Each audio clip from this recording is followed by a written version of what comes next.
And we've got Willem Baartman with us, and he is the country representative at the African Circular Economy Network. Willem, gaan het? Lekker, dankie. Greetings, everyone. Nice to be here. Good to have you with us. Please do take it away. Thank you. Okay, so I'm taking you through a little journey today, how countries can work collaboratively with regional integration bodies to capture the early benefits of electric vehicle adoption. But first of all, I'm an unapologetic environmental capitalist who is presenting as an industry participant with past successes and also spectacular failures during my career. I'm actively involved with media, research, finance, and clean energy mobility solutions on a daily basis. So today I'm sharing with you a holistic snapshot of where I am going with my work. So I'm commenting on my clean energy mobility journey in an African circular economy context. You can become part of the African circular conversation by connecting with us at ASIN, and I look forward to answering your questions here or with future interactions. I'm also known as a circular economy mobility guy. So where we start, so we have 4 headings that we're going to cover: the role of the circular economy, or the role it will play in enabling electrification, the required standards, practical ways of implementation, and regional collaboration opportunities towards clean energy mobility benefits. These points are valid for industry, governments, regional, and also then local. So first of all, there's 3 rules. Rule number 1, sustainability needs to be profitable. The story of future mobility is the story of future energy. And GDP growth is unsustainable. We will need 3 Earths to keep up with current demand. And anyone who believes that exponential growth can go on forever in a finite world is either a madman or an economist. Things to consider, like raw materials. Major volumes are required to produce millions of vehicles every year. Product obsolescence is part of the current business plan. Mobility, electrification impacts the needs on various of these minerals. As an example, an EV uses about 4 times more copper than an ICE vehicle. European manufacturer has seen an increase in its raw material costs over the past year to the account of 400 million euros. That's for 1 year extra. So clearly not conducive to offering customer value. When we look at the usage of resources efficiency, the truth is the business model of selling new vehicles to private customers is not the best use of these resources, considering that the vehicle is driven for about 5% of its lifetime with an average of 1.5 people in it, and it takes up 50% of space in our cities. The picture does get clearer. So for the purpose of this presentation, you only need to focus on the fact that the circular economy detaches natural resources from economic growth. It's a cross-sectoral, completely powered by renewable energy, gets rid of materials which can't be upcycled, which are not recyclable, refillable, or compostable at the design stage. And also then I invite all past podcasters and media partners to reach out so we can unpack more of these circular economy activities and the impacts on mobility. The circular economy offers governments, established industry, and entrepreneurs the insights into how to manage the transitional period towards new business models, designing out waste, going for a sharing economy or as a service economy, and then also resource reuse. Nothing will change if we don't have standards, local, regional, African, and international. Goes without saying that all standards for products and processes eventually have to align to the UN climate change and the UN SDGs. ISO TC323, the circular economy standard, is busy being developed, and it will play a supportive role to the existing SAE, which is the standard for automotive engineers, the Japanese JTC, the IEC for the electronics area, and so on. And also in Africa, we have RSO that sort of covers a lot of Africa, and also the SABS for Southern Africa. So standards, why? A quick example, let's take charging stations. We've spoken about it a lot today. If someone travels within the SADC with a vehicle, a truck, even a plane for that matter, and you go from one country to another, and the payment and communication protocols are not agreed, the user may need to apply for various payment solutions, and there's also a real possibility that the charger will not talk to the vehicle. Of course, that will make the user experience less attractive. So standards, compliance, measurability, and verification will lead to a clear roadmap for all African countries, and I think that's important. The African Union is an important part of the puzzle in enabling and managing the process towards the electrification of African mobility. Policies, funding, standards, and protocols and knowledge share are key components, as many African countries already have EV policies in place. 14 countries, according to the UN environmental agency. That's excluding South Africa. Developing a single Southern African Union platform to this end is critical. A single African Union platform to this end is critical. And we need to ensure open source participation, because this will speed up the process. So it shouldn't be siloed. So the problem, with the Paris Climate Agreement in place since 2015, there are country NDCs, which have national determined contributions in place. However, these are voluntary and currently are not regional nor applicable to Africa as a union. We need to move away from the silo setup, as I mentioned earlier, to an open cooperative space. And there are various DLT technologies, distributed ledger technologies available for us, and to bring down the cost and also grow the reach. On the manufacturing side, it is important that all participants deliver their data in exactly the same format. Otherwise, policies will fail in their objective to limit, the idea is to cut greenhouse gases and also limit the Earth's temperature to 1.5 degrees Celsius. We're not going to make the 1.5, we're going to exceed it. And it's important to understand that in Southern Africa, the 1.5 degrees is actually X2. So an example of current OEM data towards their ecological and manufacturing impact, there are truths contained within the data I'm going to share now, but it's fragmented and certainly not granular.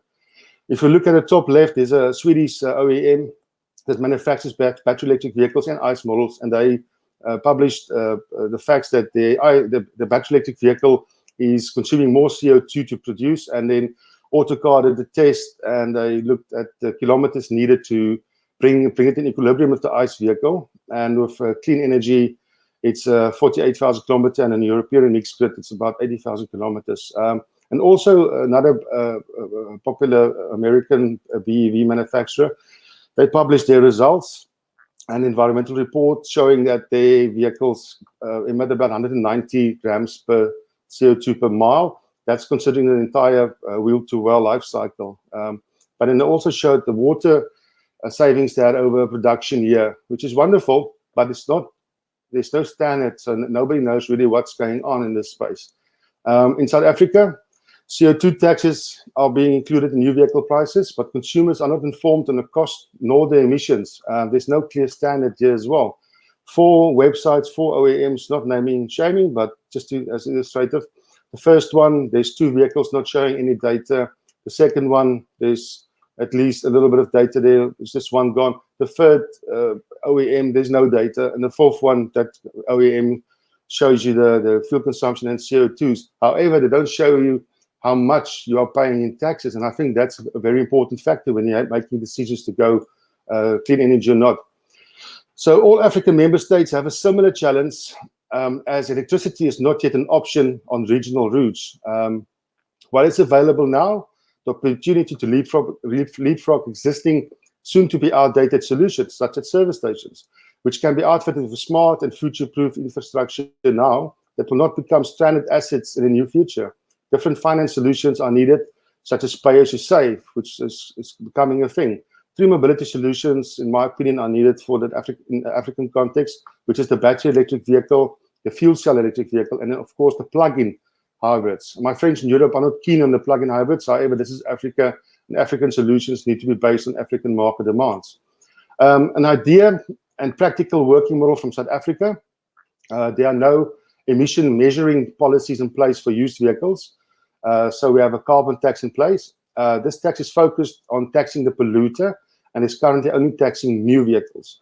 This tax money is then used to fund initiatives such as Saneri, whereby any individual or company can approach them for an energy use assessment to see how many kilowatt hours they're using. Using this data, they can then put kilowatt hour saving measures in place, which is then again assessed, and every kilowatt hour saved from fossil fuel can be had as a tax credit, which is then funded by the carbon tax you pay. Important to note that kilowatt hour in this case are either electricity or energy from fuels. So changing your vehicle fleet to EVs under this program offers initial tax benefits. SA's carbon tax policy adopted a phased approach. It's attempting to not shock the system. And there's an argument whether why policy does not include cap and trade, seeing that the cap and trade system has been available in South Africa since 2015. Let's look at the South African car park for some data. So what does the data tell us? There's about 7.7 million motor cars in the car park out of a 11.612 million fleet, and you have 349,000 minibuses, taxis. So let's take the data further. 50% of all passengers in South Africa is being ferried around by the minibus taxis and midi buses. So that means the largest share, the big motor car park out there is only contributing a very little percentage if you look at the total fleet.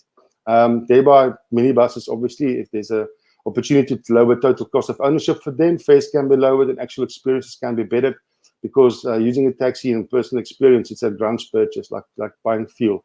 The next data point is the LDV market, that's showing a very great opportunity for disruption, as well as the truck market, not so much the train market. When you compare the amount of freight that's being transported, 85% of all freight in South Africa are being transported by road using pickups and trucks. So let's not forget, electrification of transport mobility also includes hydrogen, as these types of vehicles are also electric driven.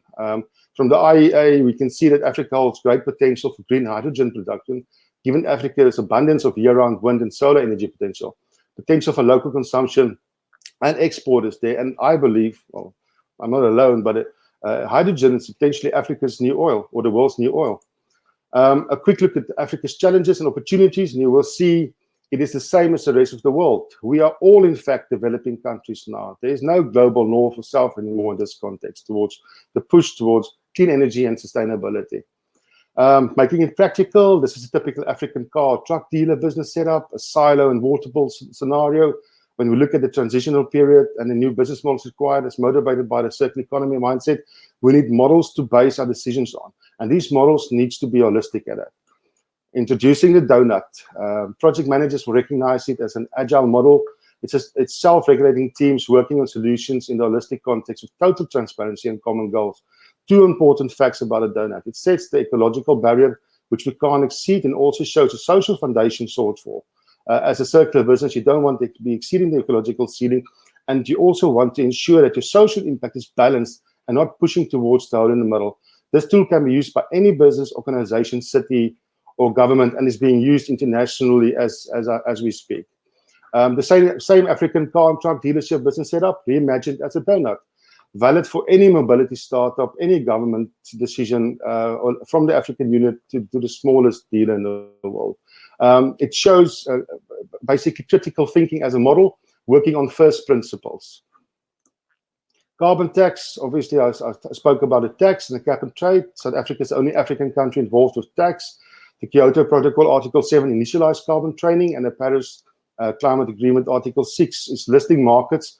It's yet to be finalized, however, it offers potential to make money to fund traditional periods, or the traditional period in the African context.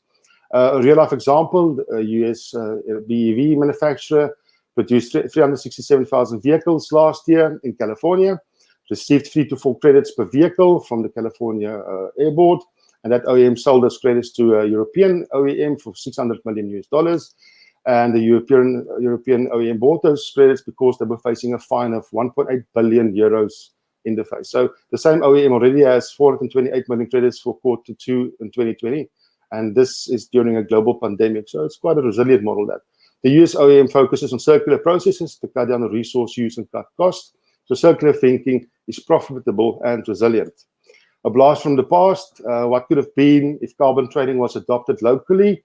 Look at the old Joule there. It was supposed to be launched in 2015 for a price of 285,000.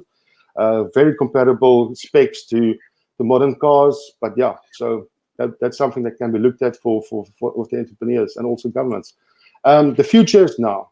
So circular lifecycle management, this is how it looks. Circular lifecycle management for all products and resources depends on a digital twin. The red linear way of doing business is being replaced by models that we manufacture, upcycle materials, manage material passports for vehicles, which creates new value streams, new business processes, less dependence on imported materials, creates more local jobs, while anyone can be participating in a decentralized platform that encourages new ideas and technology. And lastly, just start, learn from failure, celebrate failure, and collaborate and accelerate. Thank you very much. Thank you very much, Willem. We've got one quick question here, and if you could Yes. just answer it quite quickly. It's how many EVs do we currently have on the South African roads?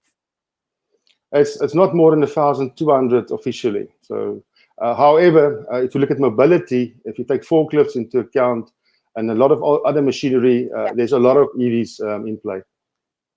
Well, thank you very much, Willem. I really do appreciate your time. And if anyone wants to get in contact with him, he will be floating around the exhibition for the rest of the week, as well as in networking sessions. Thank you so much, Willem. Appreciate it. Thank you. It's a pleasure.